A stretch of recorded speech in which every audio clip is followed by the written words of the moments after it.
Hi guys, I am Abhishek Srivastava and in this video we are going to study some basic concepts of English grammar. आज की video में हम ये सीखने चल रहे हैं कि किसी भी लैंग्वेज को सीखने का फर्स्ट स्टेप क्या होना चाहिए। अगर हमें कोई लैंग्वेज सीखनी है तो उसके लिए फर्स्ट स्टेप क्या होना चाहिए, इन बातों पर आज के वीडियो में हम डिस्कस करेंगे। तो इससे पहले मैं आपसे एक क्वेश्चन करना चाहता हूँ। जब हम घर बनाते हैं, एक मकान तैयार करते हैं, तो उसके लिए इनिशियल पॉइंट क्या होता है, उसकी शुरुआत कहाँ से करते हैं, घर बनाने की शुरुआत कहाँ से करते हैं, बताओ। ओके, मैं आंसर देता हूँ। जब हम घर बनाते हैं तो सबसे पहले फाउंडेशन तैयार की जाती है। क्या तैयार की जाती है? फाउंडेशन, आई मीन नींव तैयार की जाती है। विदाउट फाउंडेशन हम मकान तैयार कर सकते हैं? नहीं ना, हमें नींव बनानी ही पड़ेगी हर हाल में। घर बड़ा बनाना हो या छोटा बनाना हो, फाउंडेशन तो होनी ही होनी पड़ेगी, फाउंडेशन तो बनानी ही बनानी पड़ेगी, आई मीन नींव तो तैयार ही करना पड़ेगा। उसी प्रकार अगर हमें कोई लैंग्वेज सीखना है, तो उस लैंग्वेज की नींव क्या है, उस लैंग्वेज की फाउंडेशन क्या है, ये जानना बेहद ज़रूरी हो जाता है। क्या करने के लिए? उस लैंग्वेज को अच्छे से सीखने के लिए। तो हम आज के लेक्चर में क्या पढ़ रहे हैं? इंग्लिश ग्रामर पढ़ रहे हैं, आई मीन हम इंग्लिश सीख रहे हैं। तो इंग्लिश सीखने के लिए हमें इंग्लिश का फाउंडेशन क्या है, इंग्लिश लैंग्वेज की नींव क्या है, ये जानना बहुत ज़रूरी है। तो हम आगे बढ़ते हैं और ये बताते हैं कि इंग्लिश लैंग्वेज सीखने के लिए फाउंडेशन क्या होता है। किसी भी लैंग्वेज का फाउंडेशन उस लैंग्वेज का अल्फ़ाबेट होता है। व्हाट आई सेड, किसी भी लैंग्वेज को सीखने का जो फाउंडेशन होता है वो अल्फ़ाबेट होता है। जब तक कि आप अल्फ़ाबेट्स नहीं जानोगे, आप किसी भी लैंग्वेज को कुछ भी नहीं सीख पाओगे। कोई भी लैंग्वेज हो, हम हिंदी बोलते हैं, हिंदी में भी सबसे पहले हमें क्या पढ़ाया जाता है? वर्णमाला ही तो पढ़ाया जाता है, या कुछ और पढ़ते हैं हम? नहीं ना, सबसे पहले हम अल्फ़ाबेट्स ही पढ़ते हैं। जब हमें इंग्लिश सिखाई जाती है, बच्चा छोटा सा होता है, स्कूल जाता है, तब भी उसे सबसे पहले क्या सिखाया जाता है? अल्फ़ाबेट ही सिखाया जाता है। क्या सिखाया जाता है? अल्फ़ाबेट, ABCD, यही तो सीखते हैं ना हम। तो यही तो है नींव, यही इंग्लिश लैंग्वेज की नींव है। तो अल्फ़ाबेट क्या होता है, हम आपको ये बताते हैं कि what is alphabet. Then an alphabet is the collection of all the letters. An alphabet is the collection of all the letters in any language. I mean, किसी भी भाषा में या किसी वर्णमाला में जितने भी अक्षर होते हैं, या किसी भी भाषा में जितने अक्षर होते हैं, उनका समूह, उनका संग्रह ही क्या है? अल्फ़ाबेट है, वर्णमाला है। जैसे हिंदी की बात करें तो हिंदी में कितने लेटर्स होते हैं? जितने भी हिंदी में लेटर्स होते हैं वो क्या होंगे? वो वर्णमाला होगा हिंदी का। और जितने इंग्लिश में लेटर्स होंगे A to Z, वो वर्णमाला होगा, वो अल्फ़ाबेट्स होगा इंग्लिश लैंग्वेज का। समझ में आई बात? आपको फिर से हम बताते हैं। N alphabet is the collection of all the letters in any language. I mean, एक वर्णमाला किसी भी भाषा में सभी अक्षरों का संग्रह होता है। वर्णमाला क्या होता है? वर्णमाला किसी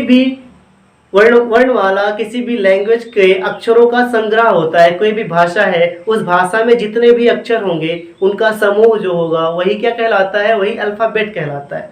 बात समझ में आ रही है ना? ये तो हम जान गए अल्फ़ाबेट। अब हम ये सीखेंगे इंग्लिश में अल्फ़ाबेट कितने होते हैं और कौन कौन से होते हैं।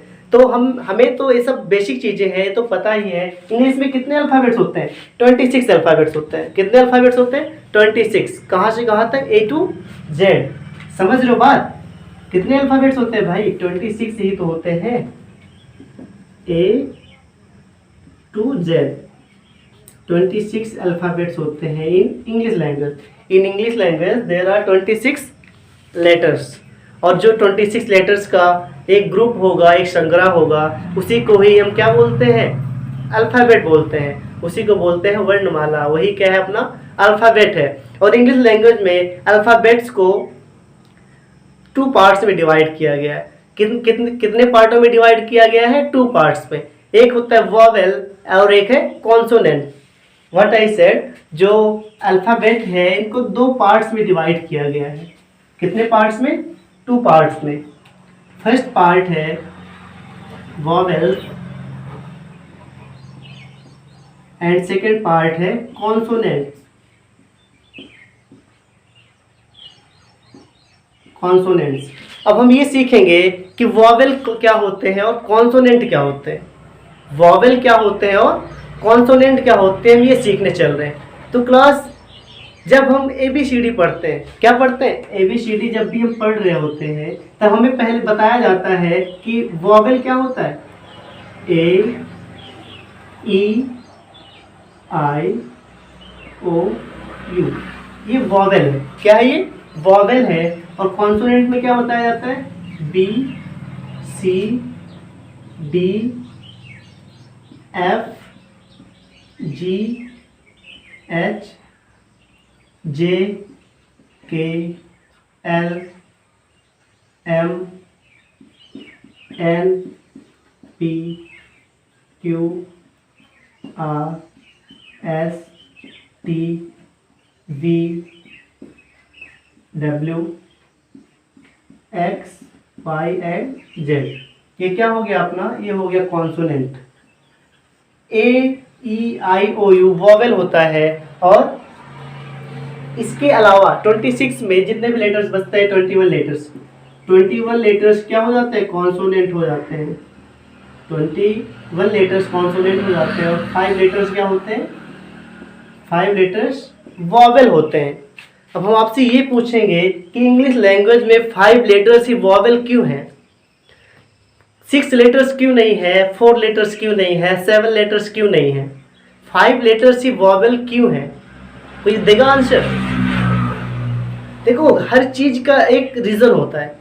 इंग्लिश कोई भी लैंग्वेज हो, हर लैंग्वेज को सीखना है तो उसके एक एक पॉइंट का क्या रीजन है। उसमें अगर कोई पॉइंट है, जैसे इसमें क्या पॉइंट है, अभी अल्फाबेट्स में 2 पार्ट्स में डिवाइड किया गया है। किसमें, वॉवेल में और कॉन्सोनेंट में। तो क्यों डिवाइड किया गया भाई, वॉवेल जो अल्फाबेट था उसको वॉवेल और कॉन्सोनेंट में क्यों डिवाइड किया गया।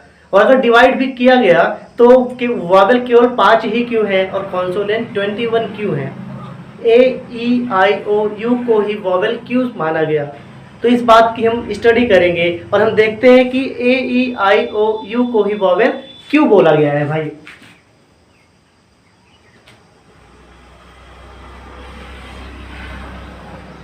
चलो तो हम ये देखते हैं कि जब भी हम वॉवेल्स को प्रोनाउंसिएशन करते हैं, क्या, जब हम A E I O U का प्रोनाउंसिएशन करेंगे, क्या करेंगे, प्रोनाउंसिएशन। हम बोल कहाँ से पाते हैं, हमारी बॉडी में वो कौन सा पार्ट होता है जहाँ से हम बोल सकते हैं, उसको बोलते हैं वोकल कॉर्ड। क्या बोलते हैं, vocal cord. What I said, vocal cord I mean जो वोकल कॉर्ड होता है ये यहाँ होता है वोकल कॉर्ड। हम वोकल कॉर्ड के ही हेल्प से, वोकल कॉर्ड के ही मदद से हम क्या करते हैं, बोल पाते हैं। और जब हम क्या उच्चारण करते हैं, A E I O U का जब उच्चारण करते हैं, जब भी हम A E I O U का प्रोनाउंसिएशन करेंगे तो हम हमेशा वोकल कॉर्ड से करते हैं। कहाँ से करते हैं, वोकल कॉर्ड की हेल्प से करते हैं। A E I O U का प्रोनाउंसिएशन कहाँ से करते हैं, वोकल कॉर्ड से करते हैं। आप करके देख लो, मैं कर रहा हूँ, आप देखना। मैं क्या बोला, A E, यहाँ से आप खुद बोल के देखो साथ में मेरे, A E I O U। सारी आवाज कहाँ से निकल रही, गले से निकल रही है ना, वोकल कॉर्ड से निकल रही है, वोकल कॉर्ड से। तो ये सारे आवाज जो थी कौन कौन सी, A E I O U का, कहाँ से सारे प्रोनाउंस कहाँ से हो रहे थे, वोकल कॉर्ड से हो रहे थे। ये सारा प्रोनाउंसिएशन वोकल कॉर्ड से हो रहा था, ये सारी आवाज वोकल कॉर्ड से निकल रही थी, इसीलिए इनको वॉवेल कहा गया। जो जितने भी 26 लेटर्स हैं इंग्लिश में 26 लेटर्स है ना, तो 26 लेटर्स में सबको आप प्रोनाउंस करो, सबका आप उच्चारण करो। उच्चारण करने पर आप ये पाओगे, उच्चारण करने पर आपको ये मिलेगा कि जो A E I O U है वो उसका प्रोनाउंसिएशन हम कहाँ से करते हैं, गले से करते हैं, वोकल कॉर्ड से सीधे करते हैं। तो वोकल कॉर्ड से जब भी हम प्रोनाउंसिएशन करेंगे तो 26 लेटर्स में सभी लेटर्स का हम एक एक बार प्रोनाउंसिएशन करेंगे। प्रोनाउंसिएशन करने पर आपको केवल 5 लेटर्स मिलेंगे। कौन कौन से, A E I O U ही मिलेंगे, जिनका प्रोनाउंसिएशन आप वोकल कॉर्ड से करोगे। और इसी वजह से इन 5 लेटर्स को ही क्या कहा गया, वॉवेल कहा गया। क्या कहा गया, वॉवेल कहा गया। अब प्रोनाउंस करके देखो, A E I O U, सीधा यहाँ से प्रोनाउंस हो रहा है ना। इसके अलावा कॉन्सोनेंट्स क्या होते हैं, कॉन्सोनेंट्स को एक बार प्रोनाउंस करके देखो, बी, हम कहाँ से बोल रहे हैं, लिप्स का हेल्प ले रहे हैं, लिप्स, बी। सी बोलो, सी, अपनी जो टंग है वो कहाँ टच हो रही है, वो माउथ में ऊपर टच हो रही है ना, सी। डी बोलते हैं, डी, डी। अपनी जो टंग है वो क्या होती है, मुड़ती है। समझ रहे हो बात? ये आवाज़ यहाँ से नहीं निकल रही ना, वोकल कॉर्ड से नहीं निकल रही है, उसके लिए किसी हेल्प लेनी पड़ रही है। हम टीथ का हेल्प लेते हैं, लिप्स की हेल्प लेते हैं, टंग की हेल्प लेते हैं। क्या बोलने के लिए? कॉन्सोनेंट्स बोलने के लिए। वॉवेल्स बोलने के लिए हम कोई भी बॉडी के कौन से पार्ट का हेल्प लेंगे? वोकल कॉर्ड का। वॉवेल्स का प्रोनाउंसिएशन हम वोकल कॉर्ड से करते हैं, और कॉन्सोनेंट्स का प्रोनाउंसिएशन करने के लिए हमें टीथ, टंग, लिप्स, बॉडी पार्ट्स इसकी जरूरत पड़ती है। तो जिन लेटर्स का प्रोनाउंसिएशन करने के लिए, जिन अक्षरों का, जिन लेटर्स का प्रोनाउंसिएशन करने के लिए हम टीथ, टंग और लिप्स साथ में बॉडी लैंग्वेज भी यूज करते हैं, उनको कॉन्सोनेंट्स कहते हैं। तथा जिन लेटर्स का प्रोनाउंसिएशन वोकल कॉर्ड से किया जाता है उन्हें वॉवेल कहा गया।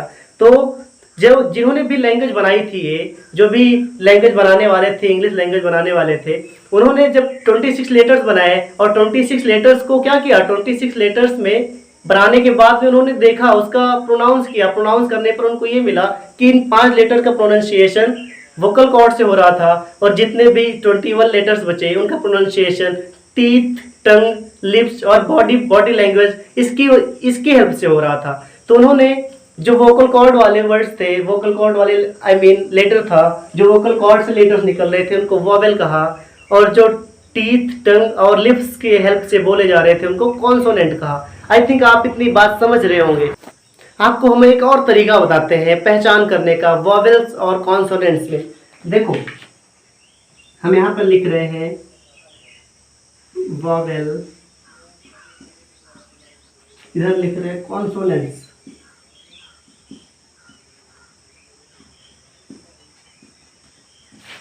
क्या लिखा हमने? वॉवेल लिखा और कॉन्सोनेंट्स लिखा, और इधर लिखेंगे हम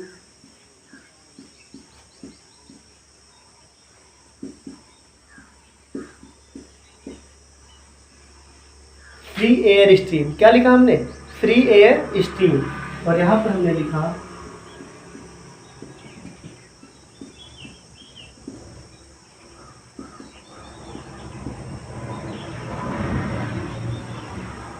ब्लॉक्ड एयर स्ट्रीम। हमने एक साइड क्या लिखा है? वॉवेल लिखा, और एक साइड कॉन्सोनेंट लिखा। उसकी बाद में हमने वॉवेल के नीचे लिखा, वॉवेल के नीचे क्या लिखा? फ्री एयर स्ट्रीम लिखा, और कॉन्सोनेंट्स के नीचे लिखा ब्लॉक्ड एयर स्ट्रीम। समझ रहे हो बात? देखो, जब भी हम वॉवेल का प्रोनाउंसिएशन करेंगे, ये बहुत बेसिक चीजें हैं, हमको पता नहीं होता, लेकिन हमें कोई भी लैंग्वेज सीखना है, और कोई भी लैंग्वेज सीखने के लिए जो भी चीजें होती है, हमें एक एक चीज जानना है, हर रीजन जानना है, सारा कॉन्सेप्ट जानना है। और ये सारा कॉन्सेप्ट आपको कहाँ मिलेगा? हमारे channel new Gurukul centre of excellence पे। ओके क्लास, तो हम क्या बताएंगे? वॉवेल का जब भी प्रोनाउंसिएशन करेंगे तो क्या होगा? फ्री एयर स्ट्रीम मिलेगा। क्या मिलेगा? Free air stream. और जब भी कॉन्सोनेंट का प्रोनाउंस करेंगे तब क्या होगा? ब्लॉक्ड एयर स्ट्रीम मिलेगी। मैं इसका मतलब आपको समझाता हूँ। सॉरी, फ्री एयर स्ट्रीम मतलब फ्री एयर स्ट्रीम। देखो, जब हम बोलते हैं ए, गले से कहा, देख मेरे साथ देखना, जब हम क्या बोलेंगे? फ्री एयर स्ट्रीम निकालना है, हम बोलेंगे ए। कहाँ से निकल रहा है? ए बोलते हैं, पूरा मुंह खुला रहता है, हवा बाहर निकलती है। ए, ई, आई, ओ, यू। आप भी बोलो मेरे साथ, ए, ई, आई, ओ, यू। हमने ए बोला तो हवा बाहर निकलती है, आप ई बोलोगे तब भी हवा बाहर निकलेगी। मीन्स फ्री एयर स्ट्रीम है, बीच में कोई रुकावट नहीं आ रही है। जैसे मैं बोलता हूँ ए, ई, आई, ओ, यू, सब कुछ गले से बोल रहे हैं ना, वोकल कॉर्ड से बोल रहे हैं। बट आप बी बोलो, देखना हवा बाहर नहीं निकलेगी सीधे। बी, बी, रुकावट उत्पन्न हो रही है ना, ब्लॉक हो रहा है, एक बार लिप्स चिपकते हैं। बी। सी बोलो, सी, सी, सी, इसमें भी रुकावट हो रही है। टंग अपनी कहाँ जाके लड़ती है? टंग ऊपर, माउथ में ऊपर जाके लड़ती है। आप डी बोलो, डी, अपनी टंग जो है, जीभ जो है वो भी टकराती है। तो गले से सीधे हवा बाहर निकल रही है? गले से सीधे हवा बाहर निकल रही है? नहीं निकल रही है ना, बोलो भाई। गले से सीधे हवा बाहर निकल रही है? नहीं निकल रही है, ब्लॉकेज आ रहा है। क्या आ रहा है? ब्लॉकेज आ रहा है। कोई भी बोलो, आगे हमें बोलना है एफ बोलना, F, F, F, F. Lips चिपक रहे हैं ना, फ्री एयर स्ट्रीम नहीं है ना। के, एल, एल, एम, एन, सब में क्या हो रहा है? सब में क्या देख रहे हैं हम? एयर स्ट्रीम जो है ब्लॉक्ड हो जा रही है। डब्ल्यू, देखो डब्ल्यू, एयर स्ट्रीम नहीं निकलेगी। आप टंग, टीथ, लिप्स सब यूज करोगे। वाई बोलोगे, जेड बोलोगे, जेड, है ना। पी बोलो, पी, पी, एम बोलो, एम। एच नहीं हो रहा है ना, तो क्या हो रहा है, ब्लॉक्ड एयर स्ट्रीम है। जहां पर ब्लॉक्ड एयर स्ट्रीम रहेगी तो जितने जितने भी लेटर्स को आप प्रोनाउंसिएशन करेंगे और ब्लॉक्ड एयर स्ट्रीम आएगी, वहां पर कॉन्सोनेंट बोलेंगे उनको, और जिन लेटर्स का आप प्रोनाउंसिएशन करेंगे और फ्री एयर स्ट्रीम आएगी, क्या आएगी, फ्री एयर स्ट्रीम, उनको वॉवेल कहेंगे। तो आई थिंक आपको समझ में आया होगा कि जो अपने अल्फाबेट्स होते हैं उनके 2 पार्ट्स होते हैं, तो कौन से होते हैं, वॉवेल होते हैं और कॉन्सोनेंट होते हैं। और वॉवेल 5 ही क्यों होते हैं ये भी समझ में आया होगा, क्योंकि इंग्लिश अल्फाबेट में जो 5 लेटर्स हैं ए ई आई ओ यू, इनका प्रोनाउंसिएशन कहाँ से होता है, वोकल कॉर्ड से होता है। कहाँ से, वोकल कॉर्ड से होता है, इसीलिए इनको क्या कहा गया, इसीलिए इनको वॉवेल कहा गया। और जब भी हम वॉवेल्स का प्रोनाउंसिएशन करेंगे क्या निकलेगा, फ्री एयर स्ट्रीम निकलेगी। क्या आएगी, फ्री एयर स्ट्रीम, समझ रहे हो। और साथ में कॉन्सोनेंट जो होगा, कॉन्सोनेंट्स का प्रोनाउंसिएशन करेंगे तो ब्लॉक्ड एयर स्ट्रीम आएगी। आई थिंक आपको इतनी चीज़ें समझ में आई होंगी। आगे जो भी बेसिक कॉन्सेप्ट्स है वो हम आगे ऐसे ऐसे छोटे छोटे वीडियोज़ में आपको बताते रहेंगे। अभी ये वीडियो देखने के लिए थैंक यू।